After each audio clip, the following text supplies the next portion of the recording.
Okay, so let me start off by saying some of the content in this video I do not own. The RISE TMNT comes from Nickelodeon. I do use some scenes from NBC Parks and Recs, and then I want to shout out to Layenda Plays. Thank you for having the snow day so I can use for this video. Hey guys, so long time no see. I know I talked about making this video a while back, like 2 or 3 months ago. Life has been busy and I apologize for taking this long for the video to come out, but here's the video of my opinion and my take on Rise of Teenage Mutant Ninja Turtles. It's unfortunate that to see it go in such a way, like 2020 already sucks, and then to have Rise not be a thing anymore, that sucks. Nickelodeon sucks.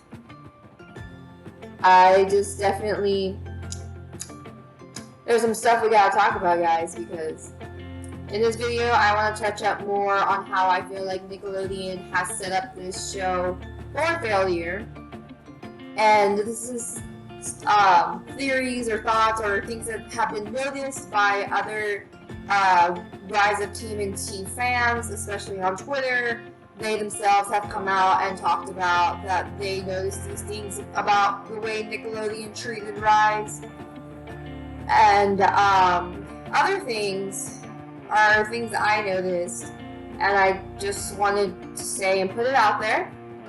They are not the most nicest theories, but unfortunately, in the world we live in, there were things that came to my mind, and I just got to say them out there, even if people might not like what I think. I mean, that's the internet, right? Alright, let's get this video started on why I think Nickelodeon set up Rise for failure, first of all, and why I think Nickelodeon has failed to show diversity on their channel, on their program, for kids. You know, they're feeding the brains of the next generation, and how I feel like they're not at that point yet that they should be. They're not, okay? Even Barbie is doing better than like Nickelodeon. Okay, Cartoon Network, Disney, they're going out there, but Nickelodeon, I can see why they need new management in the program. Let's go. Okay, boys, let's proceed with caution. What are we waiting for? Let's go! Did they just leave us? Sorry for my dying rose bush over here. I bought it on sale just to find out that it had bugs. So, she's healing. Anyways, she's healing like I am. We're all healing because Nickelodeon cut Rise. Anyways. So something I think is super interesting is that Rise of TMNT just definitely stands out from all the other TMNTs. First off, with their character designs for each one of the turtles. I mean, they wanted to make all the turtles different to where you could tell like they're into their personality or who they were. I really think that stands out as from previous TMNTs, and before anyone hops on here and be like, well, it's just because you've never watched the old TMNTs, and so you don't like the older TMNTs. TMNT's the best, my childhood's the best. I'm 21, I have seen TMNT, and I've gone back to the generations before me to see TMNT, okay? TMNT's my life. It's been my life since I was a kid. So don't you start. Okay, you're not the only one in the world that's seen TMNT. Why don't you hop on to Rise if you're a true TMNT fan? Okay? Come at me. Anyways, so in older variations of TMNT, we have our turtles, right? And they're always brothers that happen to be the same age, and they're happen to look like exactly the same, or they're all exactly the same turtle. And oftentimes they all almost have the exact same attitude. I know y'all are thinking, no, what are you talking about? Leo's the leader. Raph is a little bit of a hothead. Don't forget the party dude, Michelangelo. And oh my gosh, the nerd Donatello. Okay, look. Let's be honest. They all have this one similar like brain, and it just happens to be that their interests are a little bit different. Does that make sense? I'm trying to tell you that the older TMNT were like copy and paste of each other. It was just so easy, so cheap. It was so annoying. I honestly, watching it growing up, I thought that was the shit. You could totally tell the difference between all of them. But then once RISE came along and gave these new character designs for our turtles, it just changed the way the whole mentality of TMNT was. First off, in RISE, each one of them still holds true to their older character, except with a little changes. For example, Raph is the leader in this one because he's the older brother. They're not the same age, which would make sense because if they're just random turtles, like from, you know, like they're just random turtles. There's no indication that they were all the same age, the same turtle, or from like the same litter. Litter, the way you talk about bale. They ain't all from the same bale. There's no indication about that. So it would make sense that they would be, first off, different ages. Second off, different turtles. Who does that? RISE does that, okay? So, basically, the way it goes is when they were doing the character designs for the turtles, Raph was going to be a square. You know, he's the older brother, he's bigger. Raph is a snapping turtle. Leo was going to be a triangle, you know, and Leo's a red-eared slider. Also, let's just appreciate something about Leo real fast. Snow day, hooray, so magical and new. There's so much we could do. Snow day, no training, only fun. We've only just begun. I'm glad I'm here with you. The wash is a flush, we cash. Go B to the O to the double S.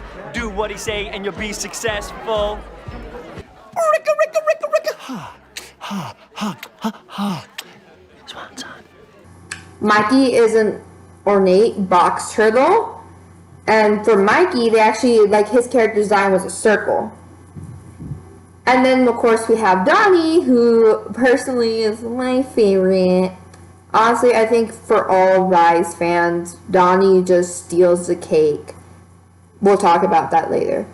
But Donnie is a spiny softshell turtle, which just goes so right into his character, and the fact that he has a shell, like his own like animatronic shell and stuff like that. Let's just say Donnie is a Tony Stark. Okay, Donnie is Tony Stark in RISE. Okay, if we're gonna make comparisons, if you wanted to know, you know, they're different. They're different ages.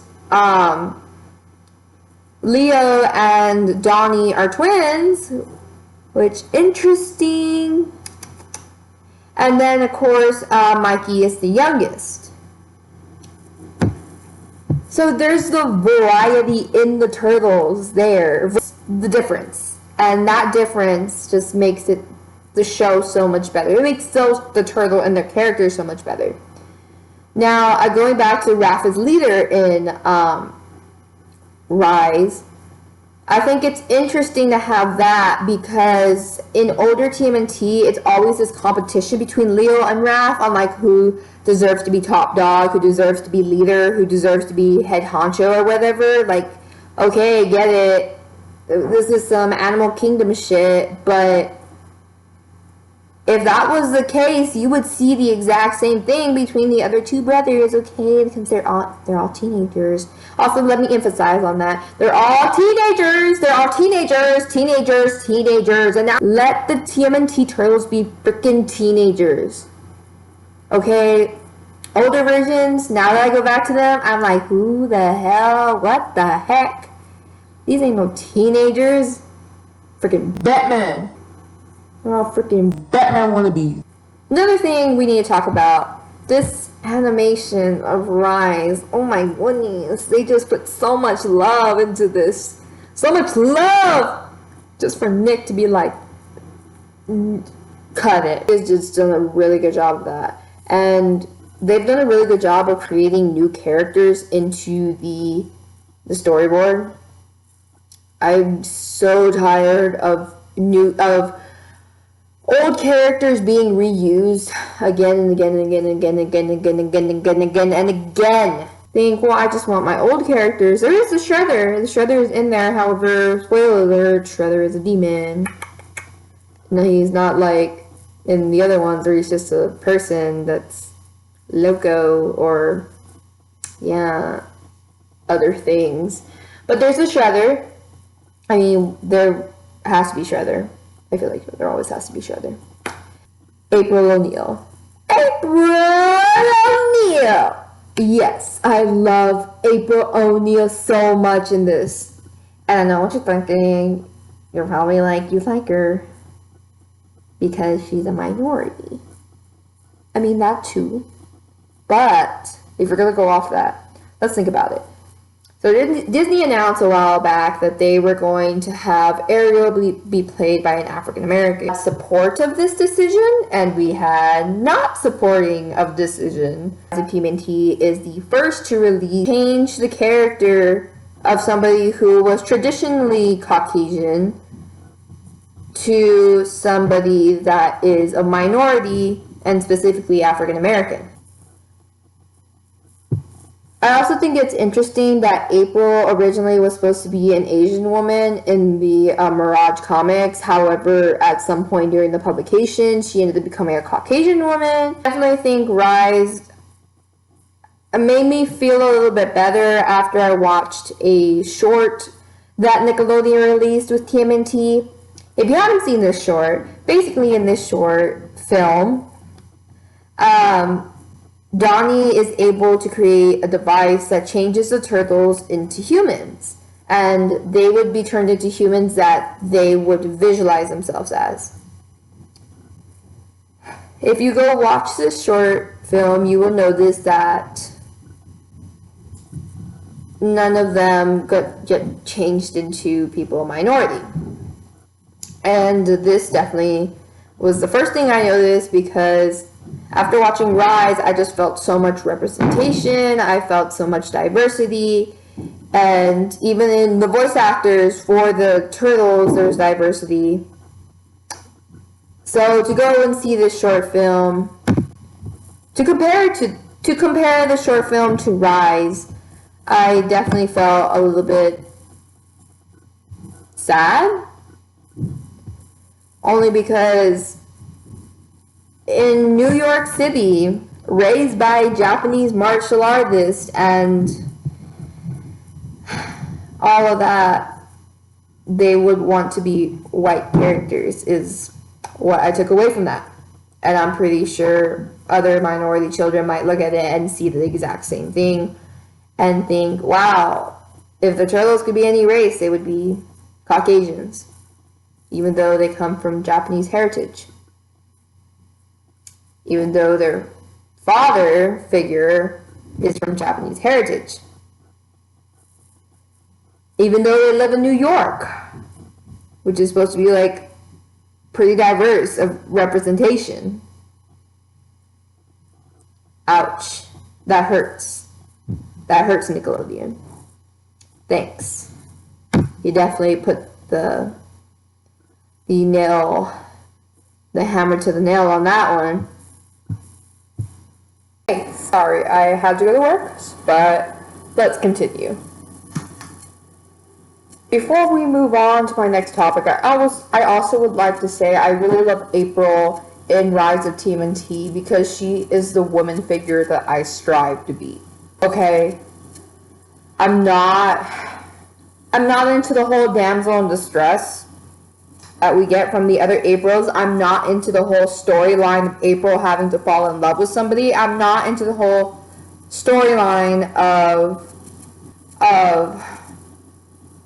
April just being a character on the side. Rise of TMNT takes April O'Neil and they make her her own main character. She's not just a friend of the main characters. Hell, she's a main character.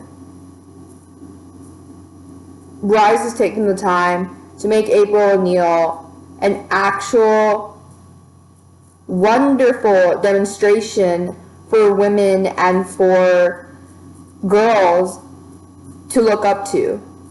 One thing I could not stand from TMNT 2012 was the first thing that happens when April is introduced is that Johnny loves April, has a crush on April. Oh gosh. Really, really ruins it all. And I just felt like in 2012 TMNT that we're just trying to give Donnie any kind of personality, and they just figured him being in love with April was enough. Thank you, Rise, for actually giving Donnie an actual personality that did involve him having to fall in love with April, which I do think it's ironic that April and Donnie are best friends in the show for Rise. I do like that. I like that a lot. Alright. So,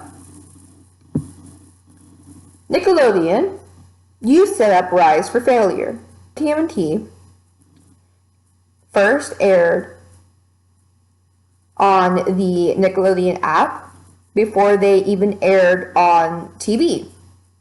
Meaning that by the time it aired on TV, there was lower ratings because people had already seen the first 5 episodes. Not long after airing the show, the Nickelodeon decided to move it to Nicktoons, which this is definitely a show that has so much development in it, and character development and storyline development, that what the hell, a 5-year-old's gonna understand that? Wow, that's some Einstein right there. But the show got moved to Nicktoons, and it was set up to be late at night, like 10 p.m. I'm sorry, like, kids aren't even awake at that time. I know my mom had me in bed by like 8:30, 9 p.m. when I was little. Forms of advertising shows is social media and toys. And Nickelodeon did a horrible job at both of these for Rise. Even when they would ask, what's your favorite show? On their page, Rise fans would go on there and say Rise. But Nickelodeon would respond to everyone else that said all these other random shows, but they wouldn't respond to people that said Rise, being very selective right off the bat. And then finally, these things, the toys. So, first of all, I hate that how some of these toys are. They're not the right shape, they're not the right size, they're not the right figures. Okay, they're just very generic. Okay, they're not equal to the value of the character design. These toys, when they first came out, they made it super impossible to find them. Nickelodeon did the final blow to this show when they decided to cancel it when it was still in the middle of season 2. 13 episodes were cut from the original script, and the crew only had 6 weeks to create an hour-long finale. Considering that it takes 12 weeks to create an 11-minute episode, it makes you really appreciate that final episode so much more, because they put so much more graphic and animation into it, and it's like, how you had so much less time, but makes you really appreciate that episode. Even though the storyline was extremely rushed, which is not their fault, they did an amazing job. It's not fair for there to just be one variation of the Turtles. I really hope that with the Netflix movie that's going to be released, that this sparks up Rise again, that it introduces new fans, and then it brings back the show. Thank you for watching this video. Thank you for taking the time out of your day to hop on and hear what I have to say.